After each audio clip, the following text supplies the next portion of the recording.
Hello everyone, we are at the Romanian-American University speaking with Professor Jeffrey Miron from Harvard University. Welcome, Professor. Thank you for having me.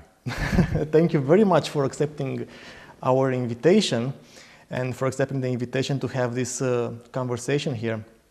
I'm very curious to know your opinion about a broad range of issues, but before that, I will ask a direct question because I'm very interested. What are the major economists or philosopher thinkers that have influenced your education? I mean, to whom we owe your libertarianism? I think we owe my libertarianism to, obviously, Milton Friedman, probably most importantly. His book, Capitalism and Freedom, was a huge influence. I think we also owe it to my father, who is himself a libertarian and pushed me at conversations around the dinner table when I was young to think more critically and more carefully about policies. Of course, my father's own libertarianism in some ways came from Milton Friedman, because my father was a law student at the University of Chicago in the 1950s, where Milton Friedman, of course, had a huge influence, and so there were many academics who led to that general atmosphere. So it was both a direct and an indirect sense.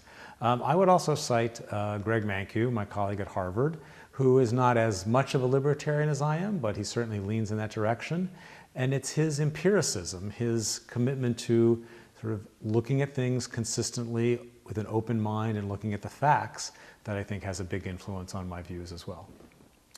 Okay, now your views are quite uncommon in US and very unusual in Romania. Now, I know examples of economists who are punished, so to speak, who suffered professionally from advocating freedom or unusual views. For example, Ludwig von Mises suffered from his views, Hayek also to a lesser extent. So my question is, did you have any unpleasant experience from this point of view? I've never had an unpleasant experience with respect to other academics, with respect to my standing in the profession or my ability to get along with my colleagues. There have been a few administrative appointments that I was interested in, where I might have been a director of a center of some kind or another, or a dean of some university, where my political views, I think, were a problem, where they played a bit of a role, because they're controversial, because they're uncomfortable for some people. And I think the view was that for someone who's going to be running a larger institution that is serving a broad range of people, having someone with very strong views that might upset some of those people is not the best idea. Now, I don't know if I agree with that or not, but I think that was the view. So a few times, but not with respect to other academic colleagues at all, never. You mentioned earlier the role of Milton Friedman in your education. Milton Friedman was also the economist that influenced my education at an earlier point in time. But when did you hear about the Austrian school? And not only that, but what do you like most at in Austrian economics? What topics do you like? And of course, what topics you don't like? So I think I probably heard first about the Austrian school in college and continued to hear about it as I studied economics, and then thought about it more carefully as I started to develop libertarian views and started to write about the libertarian perspective. What I like about Austrian economics is its emphasis on evolution, on the fact that institutions change, that institutions adapt, that the knowledge disseminates in lots of different ways. And so looking at a situation at a point in time and saying, oh, it's not perfect, therefore we need government intervention, is a significantly incomplete view.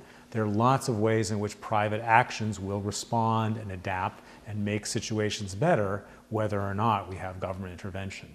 I think the general theme on which I like the Austrian emphasis especially is money, business, and credit cycles. I think their view that monetary mischief, to borrow one of their phrases, is a significant contributing factor to why we have economic instability. I think that point is right and is underappreciated. Now, Austrians go to a very strong sort of extreme case with respect to that. They are very, very, as a group, sort of antagonistic towards central banks, and as a group very affectionate toward the gold standard. I think their suspicions of central banks have some good basis in our experience. I think their affection for the gold standard is way overstated. The gold standard was a system that worked well during one era, okay, under relatively unusual circumstances. I think expecting it to work well again is a complete pipe dream. We'll talk about monetary issues a bit later, but you are most well known about your opinions on, let's call them social issues, like discrimination, abortion, drugs, and so on. Drugs are also a problem in Romania. They are formally prohibited, but when asked, almost half of the people living in Bucharest declared that they could manage to buy drugs in the next 24 hours. Most people still think the prohibition is the only way, the best way to keep drugs out, far away from the people.